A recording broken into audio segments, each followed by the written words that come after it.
IGI airport से नोएडा और गाजियाबाद जाने पर 10,000 रुपये किराए की खबर पर यूपी सरकार ने सफाई दी है। परिवहन निगम ने कहा है कि दिल्ली एयरपोर्ट से नोएडा और गाजियाबाद जाने वालों को फ्री में पहुंचाया जाएगा। 10,000 रुपये का किराया नोएडा से किसी दूसरे जिले में अपने घर जाने वालों को देना होगा।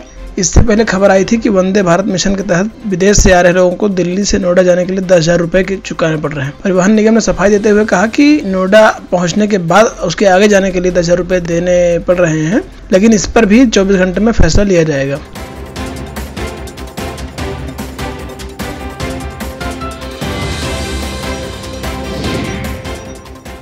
गुजरात से बांदा आई श्रमिक स्पेशल ट्रेन के 338 मजदूर लापता हो गए हैं। वडोदरा से चली इस ट्रेन में कुल 1908 श्रमिक चढ़े थे। जब ट्रेन बांदा पहुंची तो उसमें 1570 मजदूर ही मिले।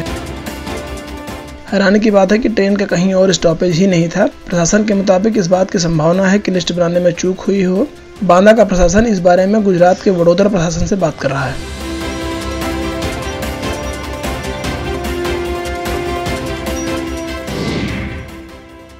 यूपी के बाराबंकी में क्वारंटीन सेंटर पर रोके गए लोगों को हो रही है परेशानी। नाश्ते में सिर्फ चाय दिए जाने के बाद पुलिस के सिपाहियों से उलझ गए मजदूर।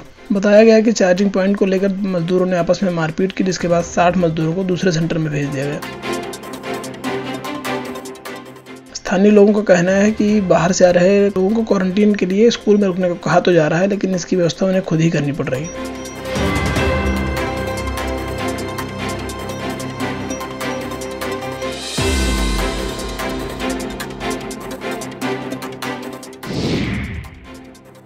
यूपी में कोरोना के सबसे ज़्यादा मरीज 21 से 40 साल के हैं। कुल 3729 कोरोना के मरीजों में से 1845 लोग ऐसे हैं जिनकी उम्र 21 से 40 के बीच में है। 20 साल से कम उम्र वाले कुल 639 लोग कोरोना पॉजिटिव पाए गए हैं, जबकि 60 साल से ज़्यादा उम्र वाले सिर्फ 290 लोग ही कोरोना संक्रमित पाए गए हैं।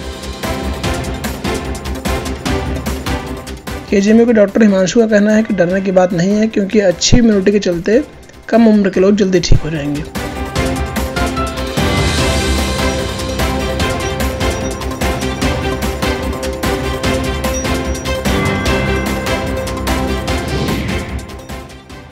कन्नौज लोकसभा सीट से बीजेपी के सांसद सुब्रत पाठक ने सोनिया गांधी पर विवादित ट्वीट किया है।